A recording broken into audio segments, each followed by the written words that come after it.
So, let's talk about Shakespeare's A Midsummer Night's Dream. For a play that's packed with magic and mischievous fairies, it actually kicks off with a really strange, almost human problem. It's about a group of actors who are absolutely terrified of being too good at their jobs.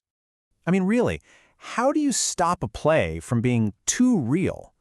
That was the actual question these amateur actors were wrestling with. And their fear, this worry that their performance might be a little too perfect, is what sets up one of the most brilliant and funny explorations of reality and illusion in all of literature. All right, so here's the setup. We've got this little acting troupe, right? They're called the Mechanicals. Super enthusiastic, maybe not the most polished actors you've ever seen, and they're led by their manager, a guy named Quint. They've decided to put on this super serious play for the Duke's wedding, a tragedy they've called the most lamentable comedy and most cruel death of Pyramus and Thisbe.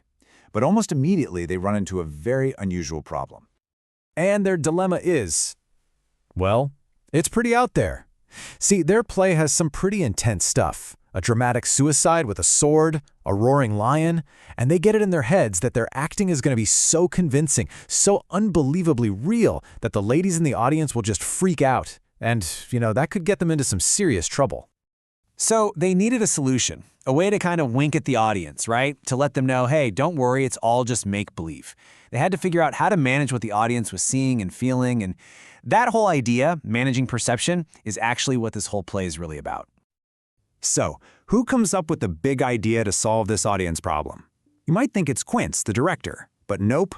The genius plan comes from the group's, let's call him their most passionate actor, a weaver named Nick Bottom.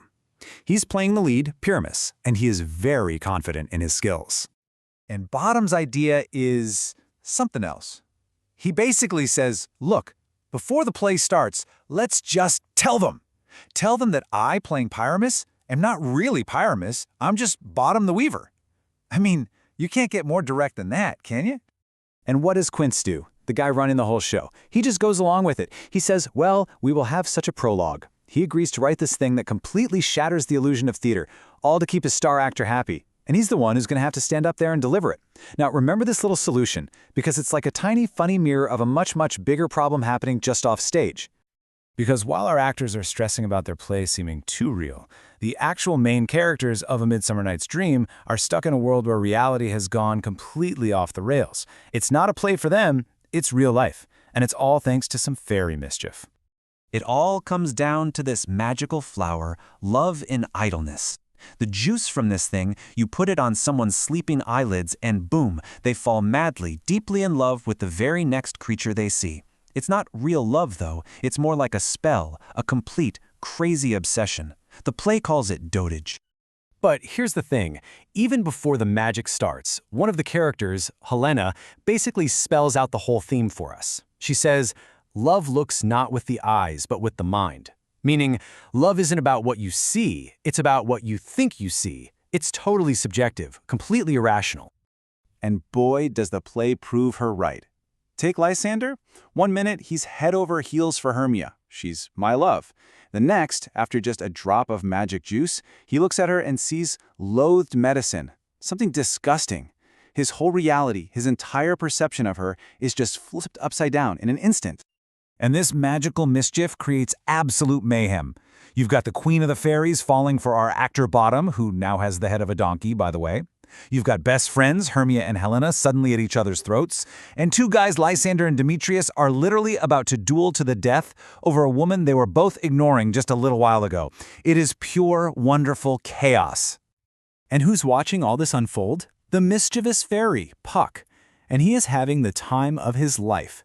He's looking down at all this human drama, all this heartbreak and fighting, and he just finds it hilarious. He says the most famous line in the play, Lord, what fools these mortals be.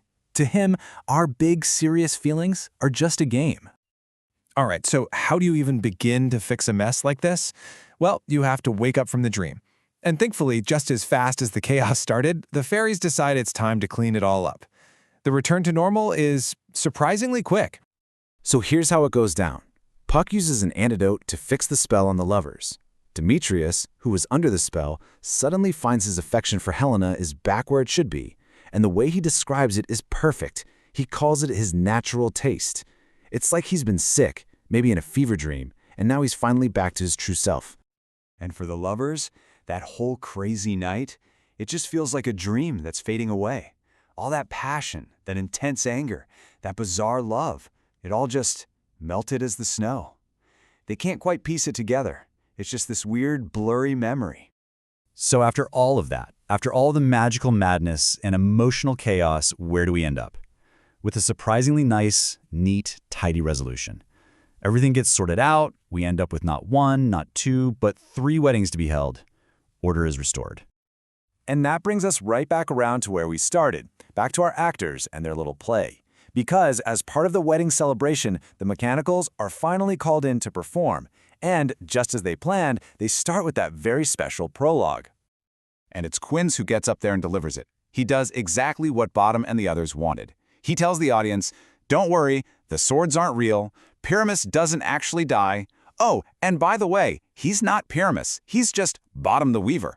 It's this hilarious, clumsy effort to make sure nobody confuses the play with reality. And here's the absolute genius of it all.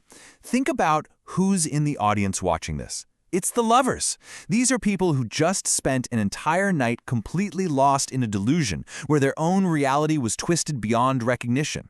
They've just woken up from a hallucination way more powerful than any silly play could ever be. So you have these actors so worried about their little play being too real, performing for an audience that just learned that reality itself is incredibly fragile. It really makes you think, doesn't it? In a world of blind love and fairy mischief, where our own eyes can fool us so easily, what good is a prologue anyway?